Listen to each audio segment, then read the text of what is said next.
নমস্কার বন্ধুরা, সুলতা হেসেলে আপনাদের সবাইকে স্বাগত। আমি আজ আবারও একটা রেসিপি নিয়ে হাজির হয়েছি। আজ আমি বানাবো হাতে মাখা লাউয়ের তরকারি। তার জন্য আমি প্রথমে মশলাটা রেডি করে নিচ্ছি। এখানে আমি 4 চামচের মতন পোস্ত ভিজতে দিয়েছিলাম।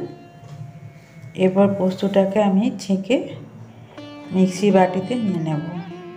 আমার এই রেসিপিটি আপনাদের যদি ভালো লাগে লাইক আর সাবস্ক্রাইব করতে ভুলবেন না যেন। প্রথমে আমি কিছুটা পোস্ত নিয়ে নিলাম।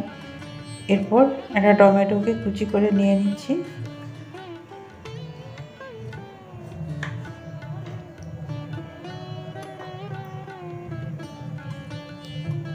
এরপর আমি আবারও 2 চামচ পোস্ত এর উপরে দিয়ে দেব।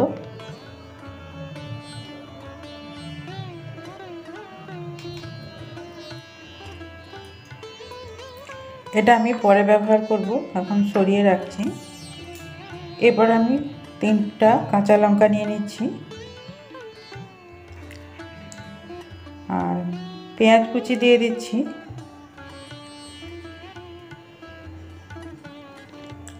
এখান থেকে আমি 2টা পেঁয়াজকে কুচি রেখেছিলাম, কিছুটা দিলাম আর কিছুটা রেখে দিলাম, এটা আমি পরে ব্যবহার করব। এরপর এটা একটা পেস্ট বানিয়ে নেব। এটা খুব মিহি পেস্ট করব না, একটু দানা দানা থাকবে। হাতে মাখা লাউয়ের এই রেসিপিতে মশলাটা যদি দানা থাকে তাহলে এটা খেতে ভালো লাগে। এরপর মশলাটা সরিয়ে আমি এখান থেকে লাউ নিয়ে নিয়েছি। লাউটাকে আমি পিস করে নেব। আর একটা কড়াই নিয়েছি, ওটা আমার বাপের বাড়ি গাছের লাউ, ওখান থেকে আমি লাউ একটা নিয়ে এসেছি। সেই লাউয়ের ছবিটা আমি তুলে রেখেছিলাম, সেটা আপনাদের সঙ্গে শেয়ার করলাম। আর এই যে কড়াইতে আমি প্রথমে একটু সরষের তেল মাখিয়ে দেব। যেহেতু হাতে মাখা বানাচ্ছি, হাতে করে মশলাটা সব মাখিয়ে আমি একবারে বাটি করে বসাবো। তাই কড়াটা যাতে পুড়ে না যায় বা কড়াই চিটে না যায়, তার জন্য আমি প্রথমে সরষের তেলটা মাখিয়ে নিলাম। আর ওই একটা ডান দিকে যে লাউটা ছিল ওই লাউটা আমি কেটে নিয়েছিলাম, আর ওই লাউটাকে আমি এরকম সরু সরু করে কেটে নিয়েছি। আর লাউটা খুবই কচি ছিল। আর এই যে আলু নিয়ে নিয়েছি 2টা মিডিয়াম সাইজের। লাউ আর আলুকে একসাথে পরিষ্কার করে ধুয়ে নিয়েছি। এরপর আমি দিয়ে দেব স্বাদ মতো নুন। নুনটা আমি ছড়িয়ে দিচ্ছি, তাহলে স্বাদটা পরিমাপটা বোঝা যাবে কতটা নুন দিতে হবে।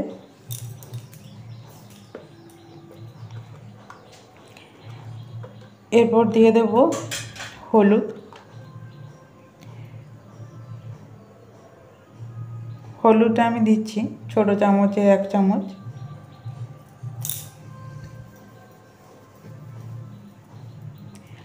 এরপর দিয়ে দেব লঙ্কা গুঁড়ো। লঙ্কা গুঁড়ো না দিলে এই লাউয়ের স্বাদটা কিন্তু ঠিকঠাক হবে না, তাই লঙ্কা গুঁড়ো না খেলেও লঙ্কা গুঁড়ো সামান্য একটু দিলে কিন্তু এর স্বাদটা ভালো হবে। তাই একটু লঙ্কা গুঁড়ো আমি দিয়ে দিচ্ছি, খুবই সামান্য দিচ্ছি। আর আমি কাঁচা লঙ্কা তো আমি মশলার সাথে বেটে নিয়েছি, অতএব ঝালটা হবে। সব মশলা শুকনো মশলা সব দেওয়া হয়ে গেছে। এরপর বেটে রাখা মশলাটা আমি এর উপর দিয়ে দিলাম।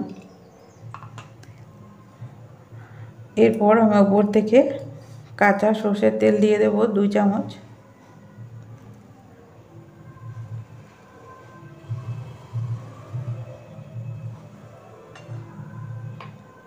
আর কোনো মশলা দেব না, এটাই হয়ে গেল।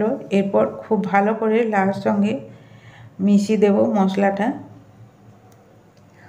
আপনারা হয়তো হাতে মাখা লাউ নানা রকমভাবে বানিয়ে থাকেন, আর সেগুলো খুব সুন্দর হয়।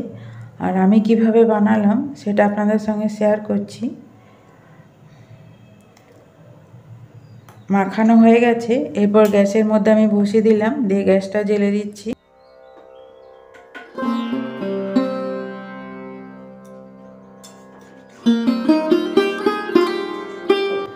এটাও কিন্তু খেতে খুব ভালো হয়। আর এই গরমের সময় এইভাবে লাউ রান্না করলে সহজপাচ্য হয় আর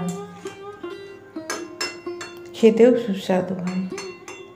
আবারও আমি খুন্তি করে খুব ভালো করে মিশিয়ে নিলাম। এরপর ঢেকে এটাকে আমি 5 মিনিট প্রথমে রান্না করে নেব। আর 5 মিনিট পরে ফিরে এলাম। এরপর একটু নেড়ে দেবো, না দেখবো কতটা জল বেরিয়েছে। আর তার যদি প্রয়োজন হয় তাহলে একটু জল দেওয়া যেতে পারে। ভালো করে আমি মিশিয়ে নিচ্ছি।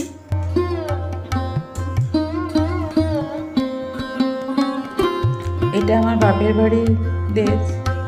আর এই যে মা আর দিদি দেখুন হচ্ছে। আমি আবারও চলে এসেছি লাউয়ের কাছে। লাউটাকে নেড়ে দিচ্ছি যাতে তলায় ধরে না যায়। এভাবে মাঝে মাঝে নেড়ে নেড়ে লাউটাকে আমাকে রান্না করে নিতে হবে। আমি ঢেকে দিলাম আবার 5 মিনিটের জন্য।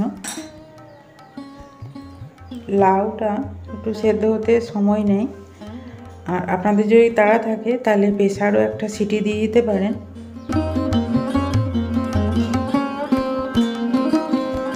এরপর আমি আবারও নেড়ে নিচ্ছি।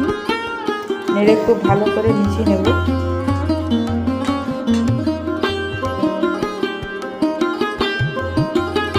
এরপর আমি কিছুটা সর তুলে নিয়েছি, দুধের সর।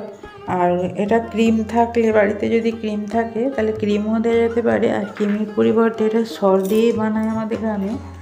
তা আমি দুধের সর আমি তুলে নিলাম, ঘন দুধের সর। এটা সর দিলে লাউটা একটু মিষ্টি লাগে। আর লাউয়ের মধ্যে চিনি দেওয়ার প্রয়োজন হয় না। আর যদি মনে হয় যে একটু চিনি লাগবে তা দিয়ে দিতে পারেন, কিন্তু সুগারের রোগী থাকলে চিনি না দেওয়াই ভালো। সর দিলে সুগারের কোনো অসুবিধা নেই, তাই সর দিয়ে দিলাম যাতে লাউয়ের স্বাদটা একটু মিষ্টি মিষ্টি লাগে। দিয়ে আবারও আমি একটু খুন্তি করে চেপে কেটে নিচ্ছি। আর একটু ভালো করে নেড়ে মিশিয়ে নিচ্ছি।